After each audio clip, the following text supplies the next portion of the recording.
Perfect. Well, we are at 8 o'clock, so I am going to get us rolling here. Good morning to everyone who's with us this morning. This webinar is a part of a series of real-time solutions brought to you by the Apple Valley, Burnsville, Hastings, Lakeville, and River Heights Chambers of Commerce. Just some housekeeping items for everyone this morning.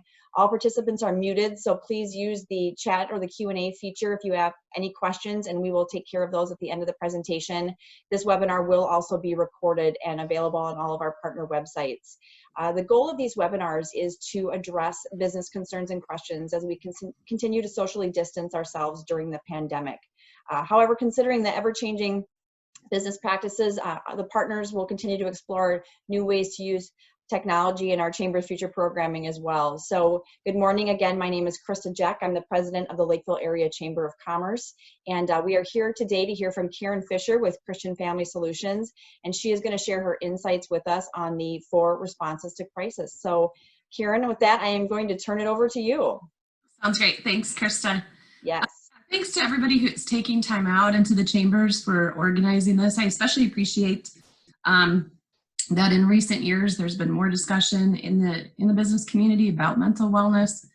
And of course now, all of you are forced to look at mental wellness for yourselves, your businesses, and probably also your families, more importantly. So just thank you for taking the time out today. We're going to talk about kind of what's going on currently, but also kind of how crisis works in general and ways that you can combat that no matter what happens. So in the past, let me see here. It might have been that one of the crises in your day was traveling. For me, I commute one way 45 minutes. And so sometimes crisis comes up for me. I get stressed or anxious about that. That's a typical crisis moment for me. A lot of us have crisis in our families. There are arguments, there are discussions that go on that are heated or disagreements. And a lot of times those are really a crisis moment too, right? Where it feels really stressful and urgent and you need a solution to that. There are specific crises to certain people. A mouse in my house is a crisis for me. I don't know about you, but it is something I do not like. I want it fixed. It is urgent. It is something I need taken care of, right? So all of those things kind of give us a definition of what a crisis might be, okay? Different things that are stressful and urgent, but not permanent, okay? They're things that are just sort of short term that we have to figure out a way to get through them. Then we've got this guy. This is the graphic they're using on ABC Nightly News to tell us that we're talking about the coronavirus. It looks kind of innocuous, right? It doesn't look too scary when you look at it that way. But clearly, the coronavirus has affected people around the globe in various ways. And we're not going to spend a lot of time talking about that. But just kind of think about it for today as falling in the same sort of category as the other crises that you might encounter in your life. It may have more packed into it. It may be more complicated. But essentially what it's doing is it's causing stressful and urgent situations to come up. And we can apply the same rules that we would use on any crisis to the crises that are also coming up because of the virus and the pandemic. So that's where I want you to kind of park today. So what goes on when you get into a crisis? Just real quickly, an overview of how your brain wants to respond. So the front part of your brain where your logic lies, it's looking around going, okay, what do we see? What do we know? What's the information, right? The back part, or sort of the middle, works together with emotions and memories. I call this the real artificial intelligence part of your brain, where your brain looks around and it says, we've seen this before, or we felt this before. So it gives you additional information in terms of what should we do. And then the amygdala, which is the part that kind of tells you what to do, fight, flight, or freeze, those types of responses. So essentially when we have a lot of crisis in our lives, we have a mental fire alarm that's going off all the time. And it's saying, hey, you should be aware of this. You should have feelings about this. You should do something about this.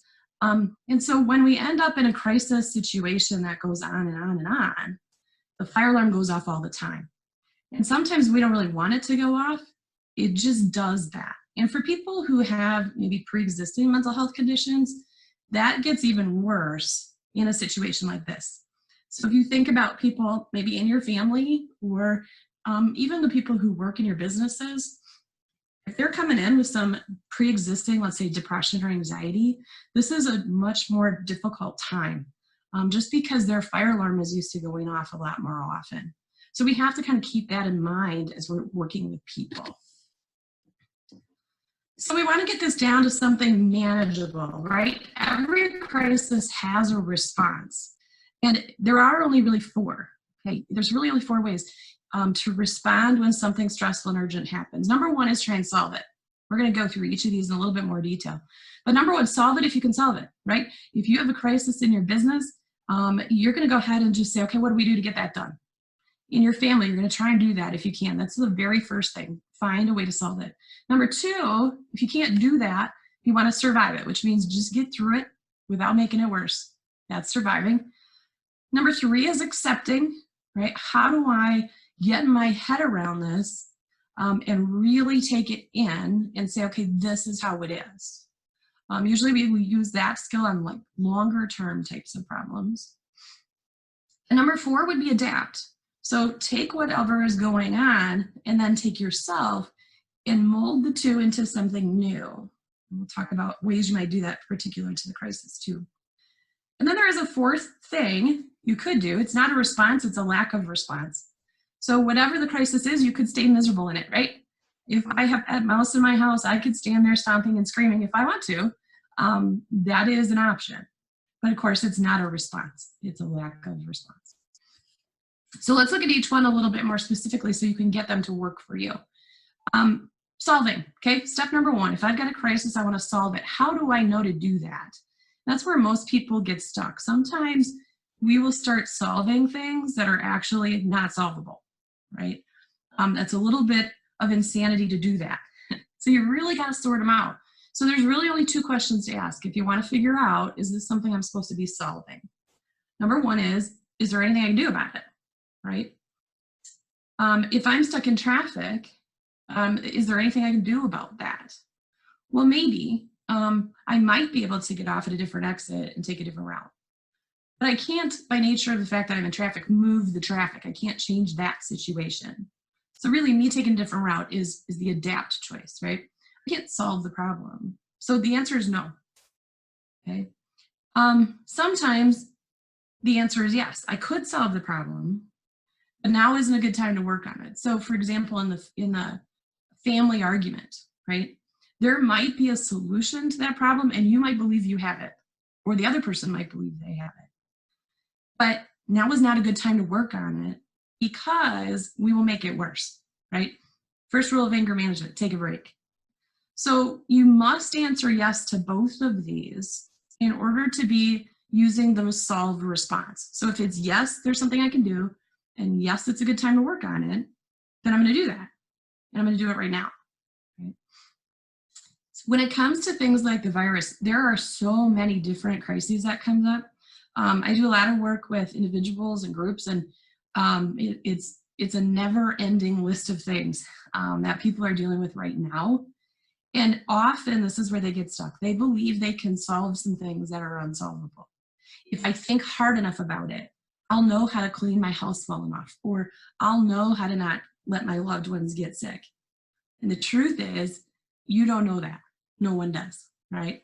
There are bits of information that you might use to adapt, but you can't solve it, right? So just remembering that solving has to answer both of these yes, or if that's not true, we have to move on to the next skill, which is survival, right? So if we're in a mode where we can't solve something, we just have to get through it. We got to stop thinking about it, right? Number one, stop thinking about an unsolvable problem. That's easy for me to say. I know how it goes at 2 a.m. when you're worried about something. But you have to remember, can I solve it and is now a good time? Never is 2 a.m. a good time to solve anything unless you're a second shift person. So to try and stop thinking about that, I'll give you some tips in a second. And then number two, in order to use the survival response, you must not make things worse. So sometimes when we're surviving something, we get dismayed because we don't feel like we're winning. We're just kind of getting through it. That's okay. Remember, that's the goal. Survival is the goal. Solving is not the goal. So just remember, if you're not making anything worse, you're probably doing it right if you're in survival mode, okay? What are some tactics for doing that? It does get tricky. Remember how the brain works, right? The front of your head wants to solve things, and when that doesn't happen, emotions pop up, and it's harder to get yourself to do these things, but it's really important. So here's some particular things, and you've probably heard them in different genres. If you Google surviving mental health crisis, you'll probably find them, but they're pretty common sense. It's just a matter of putting them where they belong. So these are survival things that we're going to do until we can solve it or some other response is appropriate. So distracting, right? Find things to take your mind off of it. That's the easiest way to keep that non-solvable problem put away. Distract, do something else. Do something for someone else. There is excellent research about service learning, about giving, about support, even just smiling at people. That's doing something for someone else. You might take a minute and compare to a more difficult time or situation. This is where people are struggling right now. None of us has survived a pandemic before. So it's hard to look around and find a more difficult thing for some people. And so we want to be sensitive to that. But the truth is often we could find ways to be grateful in comparison to what we've gone through before or what others are experiencing. So that's what that is. Try and get a different emotion going. Sometimes my crisis is I don't love cleaning. And so what I'll do, because I have to do it, is I'll survive that by turning on Jimmy Buffett. Jimmy Buffett just gives me an emotion like, okay, like this is fun. Sometimes just getting a different emotion going will help. Just survive it, right? Just get through it. You can replace a crisis thought with another thought, right? You might have a mantra or a verse, something that just kind of puts a new thought in there. That's great because your brain can only think one cognition at a time or one purposeful thought at a time. So it'll give you at least a couple seconds break, right? To think about something other than the crisis. So that's important. You might use imagery, pretend you're somewhere else.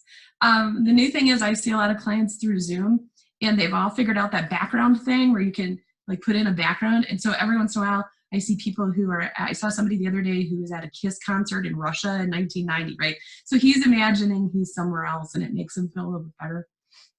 You might want to find meaning. That is a really, really important way to get through difficulties. You might have done this in the past where something came up that was a crisis or was difficult. And you look backwards at it and you say, okay, I can see where that came from or why that was important. So, maybe that one love you first had and you thought, this is my person, and then you were heartbroken. And you look back and you say, that wasn't supposed to be. There was meaning in that breakup, and it makes it feel much, much better. So that's really an important skill too. Once you get through survival, and you can do that for a while, right? You can't survive forever. What we've noticed with the pandemic is, at least where I live, there was kind of a deadline of the end of April for all the stay-at-home orders, and now that where I live has been extended now to the end of May. And what we noticed with that was everybody was in survival mode all through April. What happened when that was announced that it would go through May is everybody's survival mode crashed. It was no longer, I can do this for 4 weeks. It was, uh-oh, I don't think survival is going to work anymore. So now we're at response number 3, which is if it's a longer term thing, or if crisis can't be solved or survived for very long, acceptance is required. Acceptance is the hardest response, but it's probably the most impactful. So usually we're using acceptance on tough things like the loss of a loved one or a medical diagnosis, things like that. And this is a very simple way to kind of get your brain to go there. Accepting difficulty is going to take a lot of work. This is not a one and done deal. You got to do it over and over again. But getting your brain to go there is important. So these 3 particular phrases, I think, are things to get you to go there enough that you might eventually believe it and accept it, okay?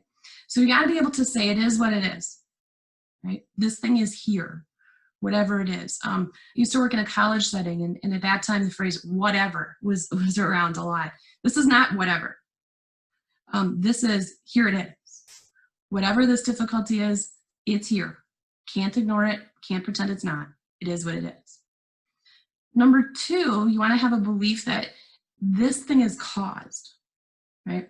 One of the things that people struggle with a lot, whether it's in a specific crisis or in a larger thing, kind of like the pandemic, is trying to figure out, they think that if they figure out why, it will get better, right?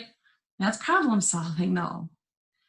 We're not in problem solving mode. I can't figure this out. So I just have to accept that it's caused in some way, something caused this to happen. Doesn't matter if I know what it is at all. I just have to believe it was caused. This gives us a sense of understanding the universe, or how things are made or created, that things are pushed, dominoes are pushed that cause the next thing that cause the next thing, right? So no room for why, we just have to believe it's caused. And then the third thing you want to be able to say, if you're really accepting something, is that no matter what this is, whatever's in this, whatever it is that I'm going through, this crisis, life is still worthwhile. So sometimes people get stuck. They'll do the it is what it is, I get it. They'll say, yeah, it has a cause, and I believe that. But then they get stuck with trying to make a life that's still worthwhile out of it. And again, in the pandemic, we're seeing a lot of that, where people don't know how to do that. This is one crisis right after the other. Our real artificial intelligence in our brain has never seen this before, so it doesn't really know, how do I make this worthwhile? And that's where you start building a life of worth, your routines, your special things, the things you see, on Facebook that people are doing. We did a little parade for my nephew for his 18th birthday on Friday. Never would have done that before, but it was super worthwhile, right? But you have to accept it first in order to do that. The fourth response would be to adapt. And for our discussion today, I only included 2 particular ways you might do that. One is to move to a new position or see things from a different viewpoint. That's how you adapt. And number 2 might be to work on resilience, or to tap into the resilient things that you already do, or that you want to have people do around you, either your business associates or your family. I love this. This came out a couple of weeks ago, and you may have seen it already. There's not a lot of research into it, but I do like it. And essentially what it's saying is you have choices and adaptations that you can take. And it's specific to the crisis, to the pandemic, but I would think it would be applied in many, many other ways. Sometimes we call this the growth mindset in education.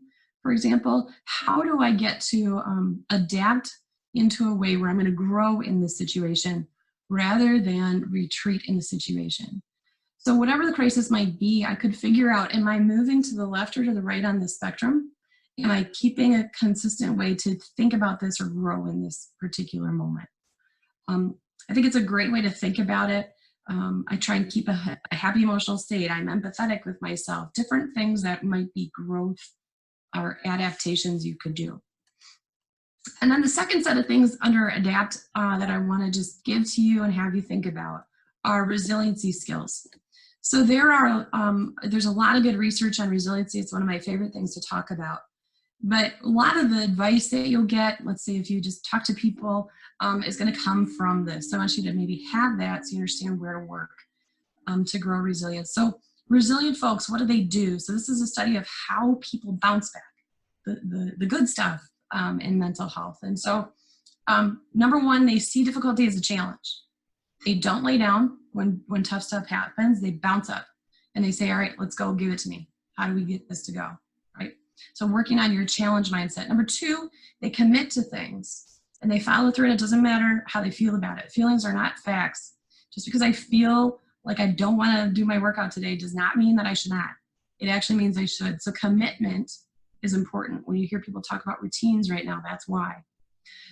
3, personal control. Only do things about the things you have some influence over. Sometimes I'll have people draw circles. Here's the big circle of what is going on in my life. Here's the little circle of the things that I can actually do something about. So that'll help you get to those choices. Is this solvable? Is this workable or not? Permanence.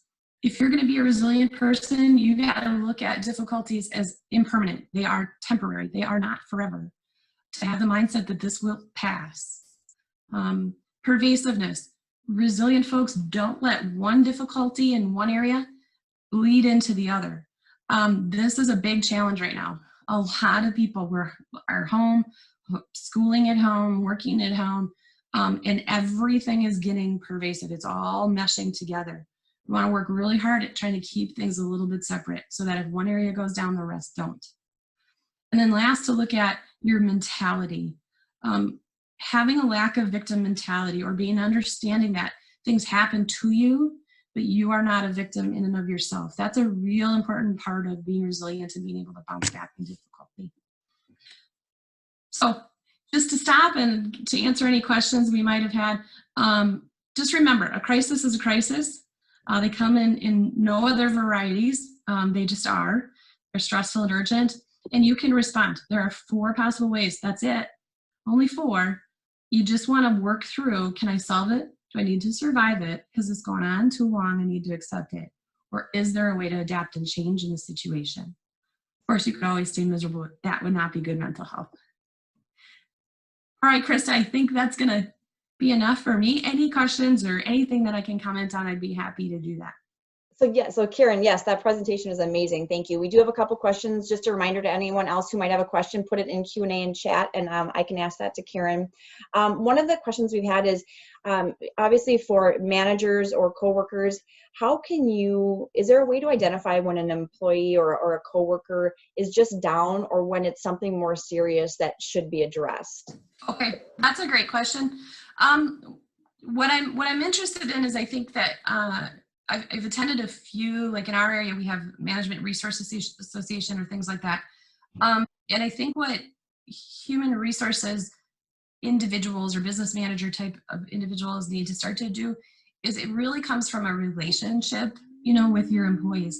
More and more, I think employees are starting to understand that they may not be penalized, let's say, for their personal problems or for their mental health struggles if they ask for help. So you might just say, gee, I notice, you seem a little down, you seem like things are not going okay. Sometimes the temptation is to say, are things okay? And the answer will almost always be, yeah, I'm fine, right? Normally you have to ask 3 questions deep in order to get an authentic response. So you might have to say, hey, I noticed things seem a little off. Are you doing okay? Yep. The kids okay? Everything okay at school? Yep. You doing okay, in the pandemic, getting what you need? Well, we've kind of been struggling. And so 3 questions deep is my advice, without being too personal. Does that answer that? I hope. Yeah. Yep. Nope. I think it does. Another question is, how do you respond to people who are slow to adapt or accept out of guilt for those who are suffering with unemployment or grief worse than their own? So the guilt factor, maybe, that happens a lot. So you remember I talked about that comparison skill and how we want to be looking around and comparing so that we can find gratitude. Some people cannot do that. They will find pity or they will find guilt when they compare. So one of the things to maybe work on is looking away from comparison and looking to some of those other survival tactics to get through it. I will also tell people often, guilt is a tricky emotion. We think we know when we're guilty, but sometimes it's inappropriate guilt, we call it. So you really want to look at, what am I actually guilty of? Did I do something that is wrong? Is my conscience telling me, hey, that was wrong, you should feel bad? Or is it some sort of other emotion where I think I need to control things, right? None of us is responsible for what has gone on in the world to the point that people are unemployed and maybe looking, to be fed and things like that. None of us is personally responsible for that. That's inappropriate guilt. Okay, very good. Let's see some more. First, we had a question on, are we getting this presentation via email?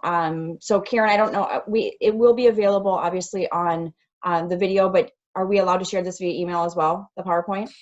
Yeah, I think what we'll do is we'll throw it in a PDF and send it to you, Krista. Okay, wonderful.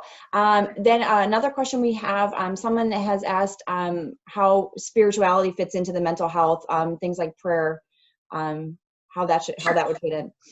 Yeah, so, depending on your faith system and your beliefs, it's kind of interesting. One of the resources I use today comes from dialectical behavior therapy, And one of the strategies for survival is prayer.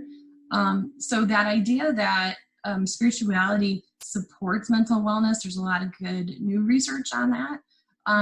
So prayer in general, whether you're doing that as a ritual type of thing or whether you're doing that as a processing and talking kind of thing, either one helps with that reality acceptance, right? That things are as they're supposed to be, or that I am not in control of everything. So when you start to integrate spirituality for folks of faith, that is, you do see a rise in adaptability and in acceptance. So spirituality in that case, when it's integrated, can be really helpful for people of faith. Great. Another question is, how do you know when it's time to move between levels, for example, survival and acceptance? Right. So survival,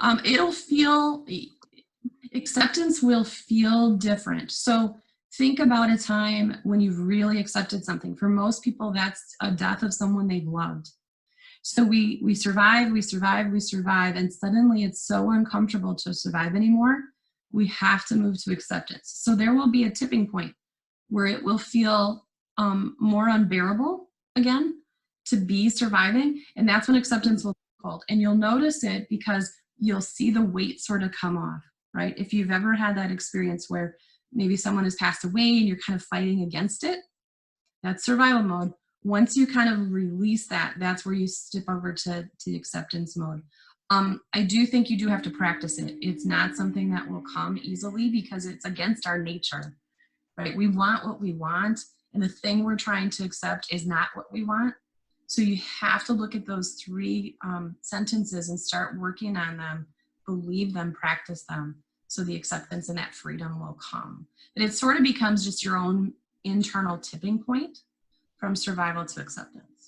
Okay, very good. I think we might have time for one more question here. Question on talking to your kids about this. How do you kind of find out where your kids are sitting with this, and how much do you share with them or determine that? Sure. So we happen to have a really cool resource. If you're interested in it, I can get it to you. But also the American Pediatric Association put out some really good things for kiddos. I think essentially what you want to do is get some information, just like you would on anything else. So depending on the age of the child, how do you get information from them? Some of them, they draw pictures and they explain them to you. If you've got a little bit older children, you can probably, be out shooting baskets or something and just ask, hey, how do you feel about everything that's going on? The key is to pay attention to things that are upsetting to them, but to not overreact. To underreact is okay right now because they don't know. Just like a lot of us don't know, it's hard for them to explain how they feel. So there's generally not going to be a need to overreact. I would say keep an eye out for the general flags for mental health that you would have anyway. And especially if you have somebody maybe in your home who you were already struggling with in terms of their mental health, look for some of those other signs that you typically would too. But in general, we just want to know how you're feeling, anything I can do, and otherwise try and underreact. Very good. Karen, that was an amazing presentation. Thank you so much. You have a very good way of explaining things very methodically and very calmly. So you have a very calming voice. Thank you very much for that. Great. So again, to close this out, I just again want to thank Karen so much for joining us today as a part of this series. The next webinar will be tomorrow morning at 8 a.m. We've got Helen Strike, who is the president of Alina's Regina and River Falls Hospitals with us. She'll be talking about the state of healthcare among COVID. And just a reminder that this webinar is provided in partnership with Apple Valley, Burnsville, Hastings, Lakeville, and River Heights Chambers of Commerce. And this recording will be made available. And thank you, Karen will get us the PDF that we will also get out to you for the presentation on our partner website. So again, Karen, thank you so much for this. Thank you all for joining us, and we hope you have a great day.